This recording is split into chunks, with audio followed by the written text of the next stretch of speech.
இலங்கையில் கடந்த மாதம் இடம்பெற்ற உள்ளூராட்சி தேர்தலின் பின்னர் இதுவரை ஆட்சி அமைக்கப்படாத உள்ளூராட்சிகளில் ஆட்சிகளை துரிதமாக அமைக்கும் நகர்வுகள் தீவிரப்பட்டுக் கொள்ளும் நிலையில் வடக்கில் முக்கிய உற்றுநோக்கலை ஏற்படுத்திய யாழ் மாநகர சபையின் முதல்வராக தமிழரசு கட்சியைச் சேர்ந்த மதிவதனி விவேகானந்த ராஜா இன்று தெரிவு செய்யப்பட்டார். 19க்கு 16 என்ற வாக்குகளின் அடிப்படையில் தன்னை எதிர்த்து போட்டியிட்ட சங்கு சைக்கிள் அணியின் முதல்வர் வேட்பாளர் ஸ்ரீகிருஷ்ணகுமாரை 3 வாக்குகளால் மதிவதனி விவேகானந்த ராஜா தோற்கடித்து யாழ் முதல்வருக்குரிய அணிகலனை தனக்கென எடுத்துள்ளார்.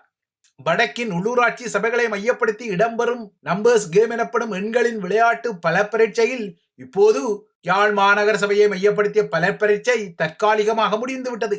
இந்த பல பரீட்சைக்காக அண்மையில் கொள்கை உடன்பாடு கண்ட கஜேந்திரன்களின் மிதிவண்டி சக ஜனநாயக தமிழ் தேசிய கூட்டணி சங்குக்கு இவரது தெரிவு பின்னடைவை ஏற்படுத்திவிட்டது. இப்போது தமிழர்களின் அரசியல் பரப்பில் தற்போதைய மதிவதனியின் வகிவாகம் ஒப்பீட்டு ரீதியில் மிகச் சிறியதாக இருந்தாலும் மதிவதனி என்ற பெயர் மீண்டும் தமிழர்களின் அரசியல் பரப்பில் அடிபட ஆரம்பித்துவிட்டது. யாழ் மாநகர சபைக்கான முதல்வர் தெரிவில் தமிழர்களின் அரசியல் பரப்பில் இடம்பெறும் பொலிட்டிக்கல் மார்க்கெட்டிங் எனப்படும் அரசியல் சந்தைப்படுத்தலில் இப்போது டக்ளஸ் தேவானந்தாவின் இபிடிபியுடன் தமிழரசு கட்சி இருப்பது இன்றைய வாக்கெடுப்பில் தொழில்நுட்ப ரீதியில் உறுதிப்படுத்தப்பட்டது. இன்றைய வாக்கெடுப்பில் தமிழரசு கட்சியின் முதல்வர் வேட்பாளரை டக்ளஸ் தேவானந்தாவின் இபிடிபியும் சஜித்தின் ஐக்கிய மக்கள் சக்தியும் ஐக்கிய தேசிய கட்சியும் ஆதரித்து வாக்களித்துக் கொண்டது. ஏகேடிஆரின் தேசிய மக்கள் சக்தியின் திசைகாட்டியைச் சேர்ந்த 10 உறுப்பினர்களும் இந்த வாக்கெடுப்பில் பங்கெடுக்கவில்லை. அவர்களை பொறுத்தவரை வீடு வீணை என ஒருபுறமும் சங்கு சைக்கிள் என மறுபுறமும் இருக்கும் இந்த ஆட்டத்தை முக்கோண ஆட்டமாக மாற்றி தமது தரப்பின் முதல்வர் வேட்பாளர் கபிலனை வெற்றி பெற வைக்க முடியாது என்பது தெரிந்ததால் இந்த மதில் மேல் பூனை நிலையை திசைகாட்டி எடுத்தது. இந்த நிலையை அது இப்போது நடுநிலைமை எனவும் குறிப்பிடுகிறது. ஆனால் என்னதான் இலங்கையில் இவ்வாறு எல்லாம் உள்ளூராட்சிகளில் ஆட்சி அதிகார ஆட்டங்கள் அரங்கேற்றப்பட்டாலும் உலக சந்தையில் இன்று சடுதியாக 8 வீதத்துக்கு ஏறிய எண்ணெய் விலையேற்றம் உட்பட்ட மத்திய கிழக்கின் புதிய போர் நிலவரங்கள் எதிர்வரும் நாட்களில் நிச்சயமாக இலங்கை தீவையும் உலுப்பிக் கொள்ளும். இதனால் இவ்வாறான உலுப்பங்களுக்கெல்லாம் காரணியாக இருக்கக்கூடிய மத்திய கிழக்கு பிராந்தியத்தின் ஆல் அவுட் வார் எனப்படும் முழு போர் நிலைமையின் அபாயத்தின் மீது உடனடியாகவே பார்வையை பதிப்பது உசிதமானது. இஸ்ரேல் தனது ஆபரேஷன் ரைசிங் லயன் அல்லது சிங்கத்தின் உதயம் என்ற குறியீட்டுடன் ஈரான் மீது நேற்றிரவு ஆரம்பித்த பலமான இராணுவ நடவடிக்கை ஈரானுக்கு பெரும் இழப்புகளையும் சாமானிய ஈரானிய மக்களுக்கு பெரும் அதிர்ச்சியையும் வழங்கியுள்ளது. இஸ்ரேலின் தாக்குதலுக்கு கடுமையான பதிலடி கொடுக்கப்படும் என சூளுரைத்த ஈரான் சொல்லியது சொல்லியபடியே இந்த பதிவு பதியப்படும் போது இஸ்ரேலை நோக்கி 100க்கும் மேற்பட்ட ஆளில்லா வான்கலங்களை ஏவி தாக்குதலை தொடுத்து தனது உடனடி பதிலடியை ஆரம்பித்துள்ளது. ஆனால் இஸ்ரேலும் பதிலுக்கு ஈரான் மீதான தாக்குதல் இன்று மட்டும் நடத்தப்பட்டு ஓய்வுக்கு வரும் ஒரு தாக்குதல் அல்ல, ஈரான் மீதான தாக்குதல்கள் தொடர்ச்சியாக இடம்பெறும் என சூளுரைத்துள்ளதால் 2 நாடுகளுக்கும் இடையில் தாக்குதல் பதிலடி பதிலடி தாக்குதல் என்ற போர் நிலவரம் முழுமையான மத்திய கிழக்கு பிராந்தியத்தையும் போருக்குள் தள்ளும் என்ற புதிய அச்சத்தை எழுப்பியுள்ளது. இஸ்ரேல் ஈரான் மீது நடத்திய தாக்குதல்களுக்கு கடுமையான தண்டனையை எதிர்கொள்ளும் என ஈரானின் அதியுச்ச ஆன்மீக தலைவர் அயத்துல்லா அலி கமேனி சூளுரைத்த பின்னர் இஸ்ரேல் மீதான ஈரானின் ட்ரோன் தாக்குதல் ஆரம்பிக்கப்பட்டது. நேற்றிரவு முதல் இஸ்ரேல் ஈரான் மீது நடத்தி வரும் தாக்குதல்களில் ஈரானின் பல இராணுவ தளபதிகளும் விஞ்ஞானிகளும் கொல்லப்பட்டுள்ளனர். இது ஈரானுக்கு பெரும் இழப்பையும் அதிர்ச்சியையும் ஏற்படுத்தும் தாக்குதல்களாக மாறியுள்ளன. எனினும் எதிரியின் தாக்குதல்களில் பல இராணுவ தளபதிகளும் விஞ்ஞானிகளும் பலியாகிக் கொண்டாலும் அவர்களின் வாரிசுகளும் சகாக்களும் உடனடியாக தங்கள் கடமைகளை தொடர்வதாக ஈரானிய அதிஉயர் ஆன்மீக தலைவர் குறிப்பிடுகிறார். ஈரான் இன்னும் சில நாட்களுக்குள் 15 அணுகுண்டுகளை உருவாக்கும் இறுதி கட்டத்தில் இருப்பதால் ஈரானுக்கு இந்த வாய்ப்புகளை வழங்காமல் இஸ்ரேல் அதன் மீது கடுமையான அதிரடி தாக்குதல்களை நடத்தப் போகின்றது என்ற விடயம் கடந்த சில நாட்களாகவே எதிர்பார்க்கப்பட்ட ஒரு விடயமாக இருந்த நிலையில் நேற்றிரவு அந்த விடயம் யதார்த்தமாக மாறியது. ஈரானிய அணுசக்தி நிலையங்களை இஸ்ரேல் தாக்கப் போகின்றது என்பதை அமெரிக்க உளவுத்துறை ஏற்கனவே அறிவித்திருந்தது.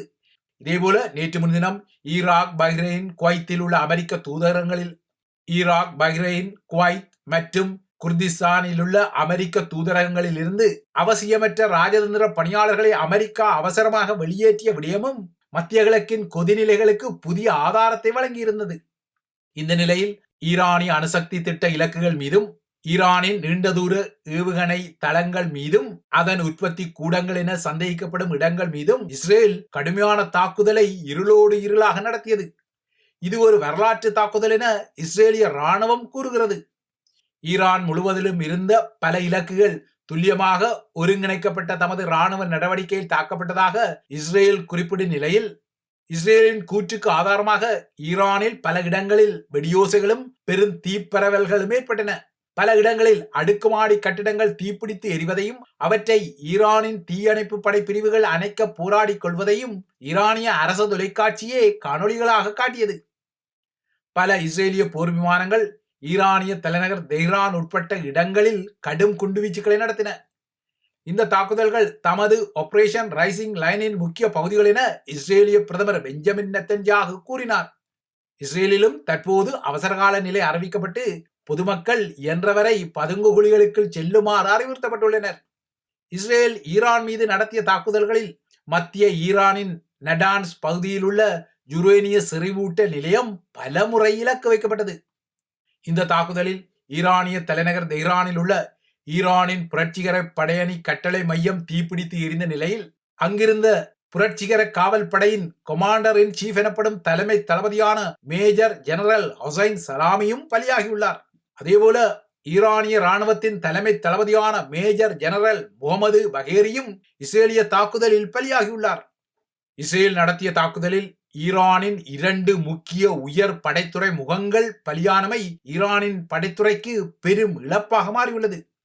1960ஆம் ஆண்டில் பிறந்த சலாமி கடந்த 2019ஆம் ஆண்டு முதல் ஈரானின் செல்வாக்கு மிக்க நபர்களின் பொறுப்பிலும் உள்ள நிலையில் அவர் பலியாகியுள்ளார். அதேபோல ஈரானின் மிக உயர்ந்த படைய பதவியில் இருக்கும் இராணுவ அதிகாரியான பகேரியும் இன்று அதிகாலை இஸ்ரேல் நடத்திய தாக்குதலில் கொல்லப்பட்டுள்ளார். நேற்றிரவு முதல் இஸ்ரேலிய வான்படை நடத்திய தாக்குதல்களை விட இஸ்ரேலின் வெளியக உளவுத்துறையான மொசாட்டும் ஈரானுக்குள்ளே சில நாசவேலை தாக்குதல்களை மேற்கொண்டதாக அறிவித்துள்ளது. ஈரானிய வான் பாதுகாப்பு மற்றும் அதன் நீண்ட தூர ஏவுகணைகளுக்கு எதிராக இந்த நாசவேலை தாக்குதல்கள் நடத்தப்பட்டதாக மொசாட் கூறுகிறது. மொசாட் நடத்திய தாக்குதல்களில் தான் ஈரானின் உயர்மட்ட இராணுவ தளபதிகளும் மூத்த அணு விஞ்ஞானிகளும் குறிவைக்கப்பட்டு கொல்லப்பட்டதாக கூறப்பட்டாலும் இதுவரை 2 படைய உயர் முகங்களின் பலிகள் மட்டும்தான் அறிவிக்கப்பட்டுள்ளன. அணு விஞ்ஞானிகளின் பலிகள் அறிவிக்கப்படவில்லை. ஈரான் மீதான இந்த சதி தாக்குதல்களுக்கு ஈரானும் பதிலடி வழங்கக்கூடும் என்பதால் இஸ்ரேலின் சில மூத்த அதிகாரிகளும் படைய அதிகாரிகளும் தற்போது இரகசிய இடங்களுக்கு மாற்றப்பட்டுள்ளனர். ஈரான் மீதான தாக்குதல்கள் இன்று உலக எண்ணெய் சந்தையில் எண்ணெய் விலையை சடிதியாக ஏற்றங்காண வைத்தன. ஈரான் மீதான தாக்குதலை அடுத்து அமெரிக்க அரசு தலைவர் டொனால்ட் ட்ரம்ப் இன்று அமெரிக்காவின் தேசிய பாதுகாப்பு பேரவையை அவசரமாக கூட்டுகிறார். ஈரான் மீது தாக்குதல் நடத்த வேண்டாம் என இஸ்ரேலிடம் நேற்று ட்ரம்ப் வலியுறுத்தி கூறிய நிலையில் நேற்றிரவே இந்த தாக்குதல் இடம்பெற்றது. இஸ்ரேலின் தாக்குதல்களில் அமெரிக்காவின் ஈடுபாடு இல்லை எனவும் இது இஸ்ரேல் ஒருதலைபட்சமாக எடுத்த நடவடிக்கை எனவும் அமெரிக்க வெளியுறவு அமைச்சர் மார்க்கோ ரூபியோ கூறினாலும் ஈரான் அதனை நம்ப தயாராக இல்லை. இஸ்ரேல் நடத்திய தாக்குதலுக்கு அமெரிக்கா பின்புலமாக இருந்ததாக ஈரான் புதிய குற்றச்சாட்டை தொடுத்துள்ளது. அமெரிக்காவை பொறுத்தவரை இப்போது ஈராக் மற்றும் சிரியா உட்பட மத்திய கிழக்கு பிராந்தியத்தில் ஏறக்குறைய 40,000 துருப்புக்களை கொண்டுள்ளது. அதேபோல அமெரிக்க வான்படையும் F-35C லைட்னிங் 2 ரக போர் விமானங்கள், FA-18EF சூப்பர் ஹார்னட்ஸ் விமானங்கள், EA-18G க்ரோலோஸ் ரக விமானங்கள், E-2D அட்வான்ஸ் ஹாக்கிக்ஸ் ரக போர் விமானங்கள், CMV-22 ரக ஆஸ்பிரேஸ் கலங்கள் மற்றும் MH-60RS சீஹாக்கர்ஸ் உட்பட்ட அதிஉயர் வான்கலங்கள் உட்பட்ட 9 தாக்குதல் அணிகளை மத்திய கிழக்கில் நிலைநிறுத்தியுள்ளது.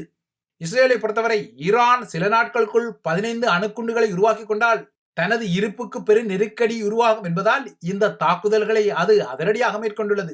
இந்த நிலையில் ஈரானும் தன்னிடமுள்ள ஆயிரக்கணக்கான கண்டம் விட்டு கண்டம் பாயும் ஏவுகணைகளை 3 மடங்கு தொகைக்கு அதிகரிக்கும் திட்டங்களில் தீவிரம் காட்டிய நிலையில் 2 நாடுகளும் ஒரு ஆல் அவுட் வார் நிலைமைக்குள் தங்களை தள்ளியுள்ளன.